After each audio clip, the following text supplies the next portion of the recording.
no, oh God. He's gonna catch me, he's gonna catch me. I'm gonna find you, wherever you want to go.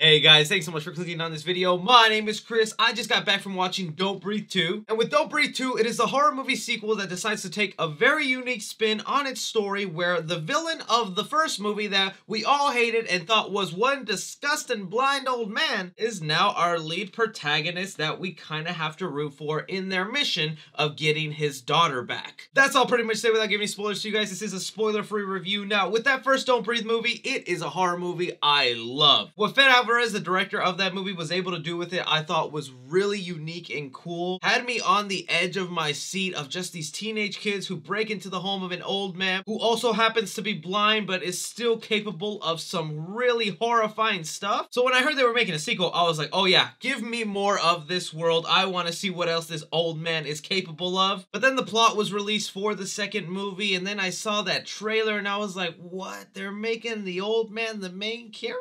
Like, this guy has done some messed up things with a turkey baster. How am I supposed to root for him and follow him in this movie? But I wanted to go in unbiased, see if the movie could earn its unique take and maybe surprise me. And now, having come out of it, I'm conflicted. I think there is a lot of stuff in here to enjoy from Don't Breathe 2. For one, you get just as many creative, fun-to-watch kills that this old man is capable of, because admittedly, that's one of the fun parts of watching this type of movie, is even though this blind man is a horrible person, just like when you watch a movie with Jason Voorhees, Freddy Krueger, or Chucky, you're always down to see how those horror villains go ahead and kill their victims, and same thing here. This guy is basically an evil daredevil, and the way he's able to use his other senses to go after some people, I thought was really well done in this movie. There's a lot of horrific kills and some smart things they do in here in using the fact that the old man is blind, so that part of the movie is still very solid and well done. Along with that, I also want to give them brownie points for doing something different, because they could have easily have given us another sequel where it's another person breaking into the home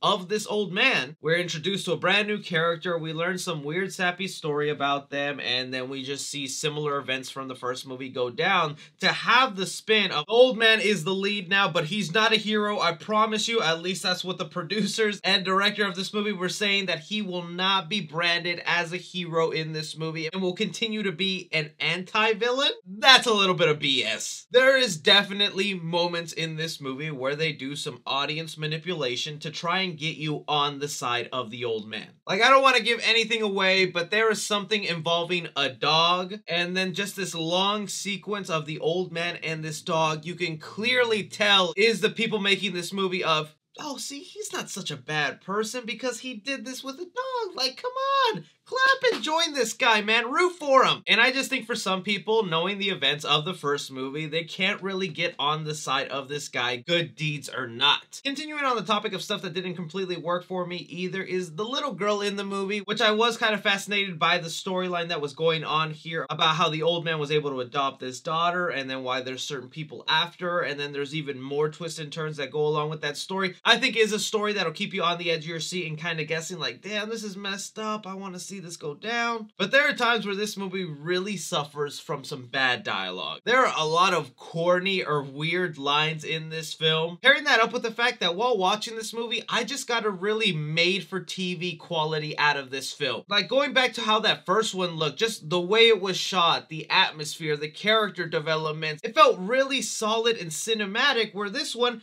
really is more of a B horror movie. To where, no offense to the director of this movie, because fede Alvarez did not return to direct, instead he's producer and handed off the directing chair to first-time director Rodo Sayoyas. And like I said, he's a first-time director. He does do some cool camera work in here. Like, I like when these group of bad guys are going into the old man's house for the first time to go and get the little girl. The camera sequence in there and showing all the different rooms, the layout of the house and the situation, I thought was well done, but it's also a rehash of something fede Alvarez Alvarez did in the first movie. So in that aspect, if you're in the mood for just wanting to watch a B horror slasher, which is what it feels like at times, you'll get that, but just be warned that this movie will not even come close to the quality of the first film. And at the end of the day, I was okay with that because it was something unique. It was something different. Was I 100% on board for it all the way through? No, but I can't really say I was bored throughout the movie or I was uninterested. I was just slightly disappointed with a dip in quality. So with Don't Breathe 2, I'm gonna give Action 3 stars. With this being a horror movie sequel, the body count is bigger and you do get to see a couple of more fights with this old man against some other people, which is a lot of fun. Comedy in the movie, I'm gonna give it 1 star too. There's not really that many jokes, and when they are thrown in here, they don't really land the mark. Drama in the movie, I'm gonna give it 2.5 stars. While I still think there was an interesting take on this whole little girl storyline and how he was able to adopt her, I just don't think they completely nailed having him as the lead protagonist and trying to win us over on that. Horror in the movie, I'll give it 2.5 stars. A lot of that will be because of the blood, violence, and the way some people get killed in here, but I think you'll have a hard time being really scared for some of the characters on screen because a lot of them are just unlikable. And suspense in the movie, I'll give it 2.5 stars. All of that will mainly go towards the little girl in this movie, and once you find out what kind of danger she's in, you definitely want her rescued, even if it's by a horrible old man. Casual fans, I'm gonna give it a B-. Cinephiles, I'm gonna give it a C+,